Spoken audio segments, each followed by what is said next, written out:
Oi, gente, tudo bem com vocês? Espero que sim, que estejam todos muito bem.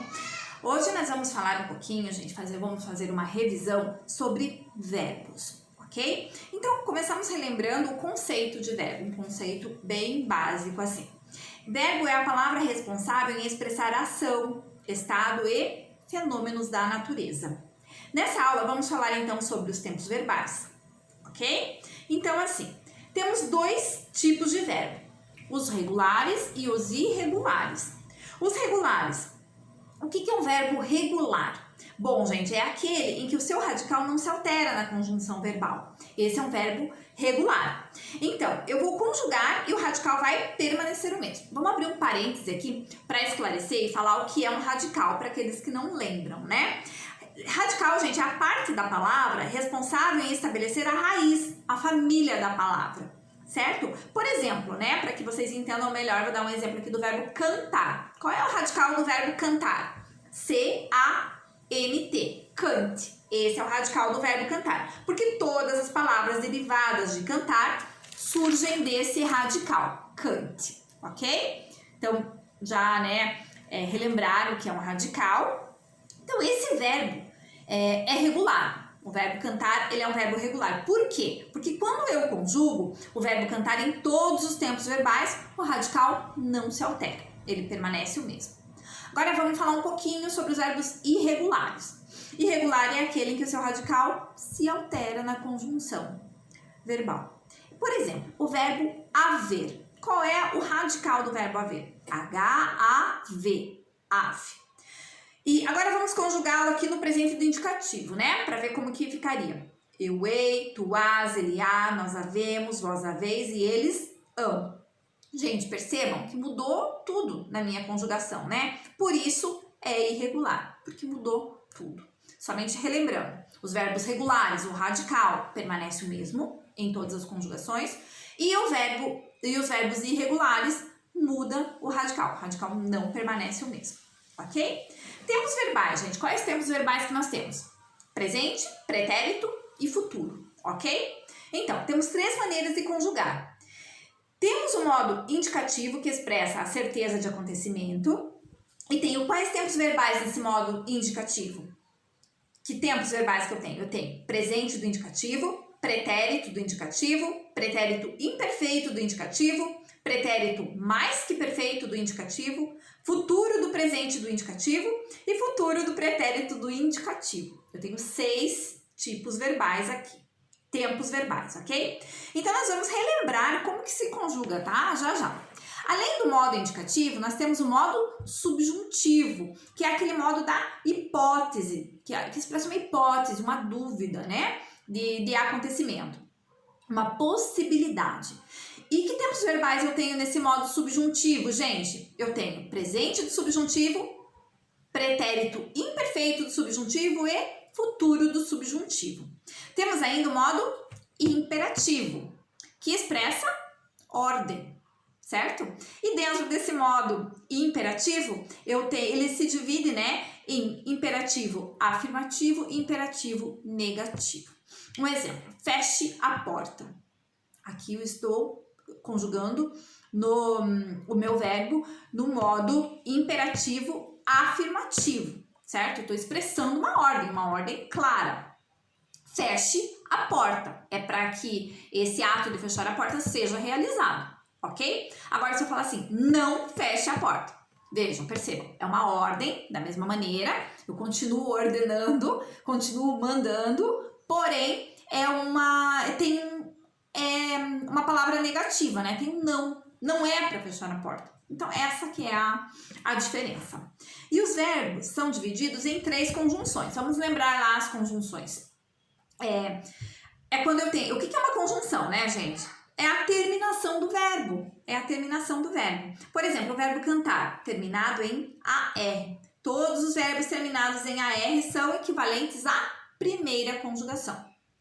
Verbos terminados em ER são equivalentes e pertencem à segunda conjugação. E os verbos terminados em IR são equivalentes e pertencem à terceira conjugação.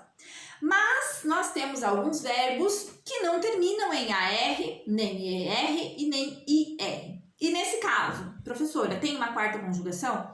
Não, gente, não tem uma quarta conjugação. Para que vocês entendam isso, eu vou contar um pouquinho para vocês aqui sobre a história da língua portuguesa, uma partezinha. Então, mas temos, por exemplo, o verbo por, certo? Por, que não se encaixa em nenhuma dessas conjugações. O que acontece, gente, é que quando a língua portuguesa estava se instalando no Brasil, se instalando aqui no nosso país, o verbo por, ele era chamado de verbo poer, ok? Tinha o e ali.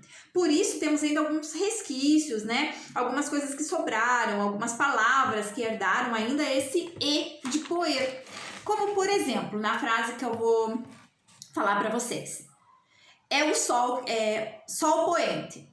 É o sol que se põe, certo? Que vem do verbo poer. Então, sol poente. Vem do verbo poer. Então, qual é a evolução da língua? O verbo perdeu esse e. Ele hoje não chamamos mais de verbo poer, mas sim de verbo por. Vocês sabem que a língua é algo que não é estático, né? Ela muda com o tempo.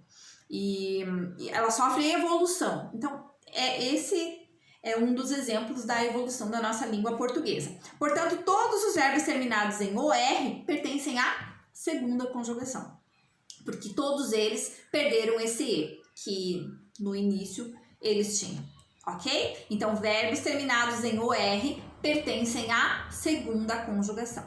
Vamos conjugar aqui o verbo cantar no presente do indicativo, tá?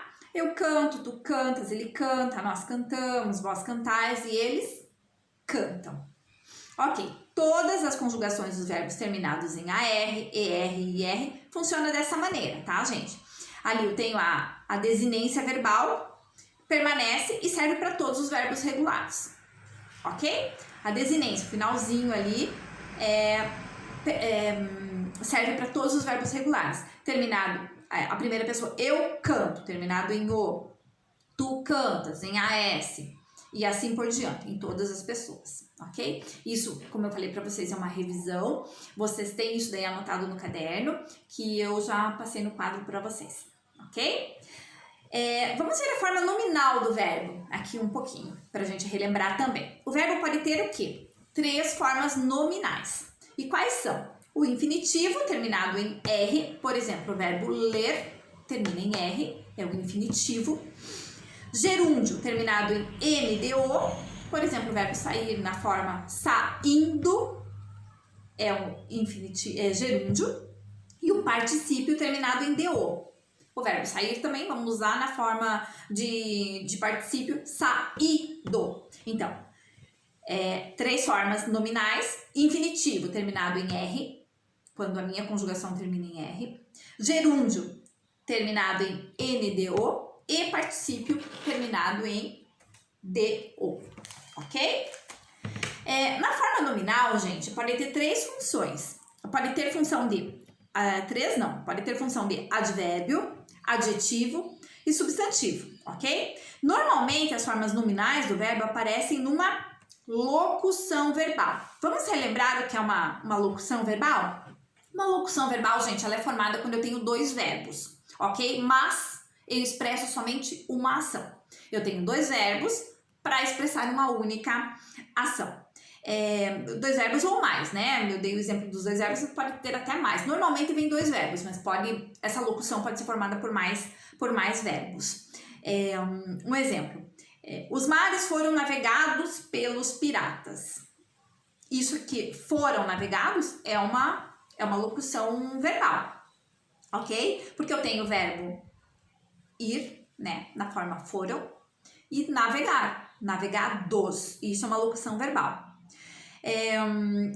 Percebam ali que ele termina navegados, o segundo verbo, ele termina com as letras DO, ele tem essa terminação, então ele está no particípio, na sua forma nominal, então ele vai ser chamado de verbo principal.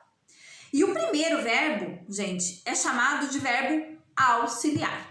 Então, o verbo que está na forma de particípio é chamado de verbo principal e o primeiro verbo é chamado de verbo auxiliar. E os verbos anômalos? O que é um verbo anômalo? Bom, ele tem uma mudança geral na característica desse verbo em sua conjugação. Muda tudo na conjugação desse verbo. Vou dar o exemplo para vocês aqui de dois verbos, tá? O verbo ser e o verbo ir. Eu fui, tu foste, ele foi, nós fomos, vós fostes e eles foram. Verbo ser. Agora o verbo ir, como que eu conjugo? Eu fui, tu foste, ele foi, nós fomos, vós fostes e eles foram. A conjugação, gente, aqui é a mesma, né? Do verbo ser e do verbo ir em todas as pessoas. E como que eu sei quando está sendo usado um ou outro? É pelo contexto, gente. Para eu saber que se trata do verbo ser ou do verbo ir, eu preciso olhar o contexto. Eu tenho que olhar o contexto que está sendo escrito, né? Que está sendo usado essa forma verbal para eu saber se está sendo usado o verbo ser ou o verbo ir, porque eles se conjugam da mesma forma, são idênticos. Verbos abundantes. O que são verbos abundantes? É aquele que oferece mais de uma possibilidade de escrita do verbo em seu particípio. Tem algumas formas assim que são meio estranhas para nós, mas estão corretas, tá? Eu vou citar algumas aqui como exemplo, né? O verbo aceitar, por exemplo, né? Pode ser aceitar no infinitivo, aceitado no particípio regular. E no particípio irregular, posso usar a forma aceito ou aceite também. Então, abundantes é aquele que oferece mais de uma possibilidade de escrita desse verbo. E os verbos defectivos? São verbos que têm defeitos, gente. Essa palavra defectivos vem da conjugação. E que tipo de defeito, professora, pode ter um verbo, né? Ele tem um defeitinho ali, ele apresenta um defeitinho na conjugação. Por exemplo, o verbo... vou dar exemplo para vocês do verbo colorir. Colorir, abolir, falir. Presente do indicativo. Não existe. Não existe o presente do indicativo de colorir, nem de abolir e nem de falir. E para falar no presente do indicativo, como que eu faço, né? Eu uso uma locução verbal. Por exemplo, eu não posso dizer, isso não existe, eu coloro. Não existe, né? Eu estou colorindo. Eu uso uma locução verbal. Então, verbos defectivos, aqueles que apresentam algum defeitinho, alguma coisa assim, na conjunção. Esse exemplo que eu dei para vocês aqui, que eles não têm a primeira pessoa no presente do indicativo. Ok? Aí, para que eu possa me expressar no presente do indicativo, eu uso dois verbos. Como exemplo aqui, eu estou colorindo este desenho. Ok? E as vozes verbais, gente? Temos 3 vozes verbais, né? A passiva, a ativa e a reflexiva. Voz ativa. O sujeito é quem faz a ação na oração. Exemplo, Maria comeu maçã.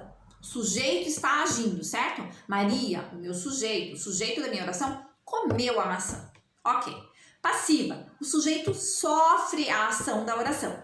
A maçã foi comida pela Maria. Percebam que eu inverti a frase, né? E aqui, com essa inversão, em que o sujeito que sofre a ação, eu passo para a voz passiva. E a voz reflexiva. A ação do sujeito é sobre ele mesmo. Por exemplo, João cortou-se. Ele praticou essa ação sobre ele mesmo. Ele se cortou, certo? João cortou-se. Essa é a voz reflexiva. Aí temos ainda a voz recíproca, que é quando a ação é mútua. Um exemplo para vocês. Os jogadores abraçaram-se depois do jogo. A ação é mútua. Todos os jogadores abraçaram-se depois do jogo. Gente, isso daqui foi parte de uma revisão dos verbos. Eu entrei aqui um pouquinho em vozes verbais. Nós vamos falar mais sobre isso, tá? Por hoje é só. Fiquem bem. Beijo, saudade de vocês.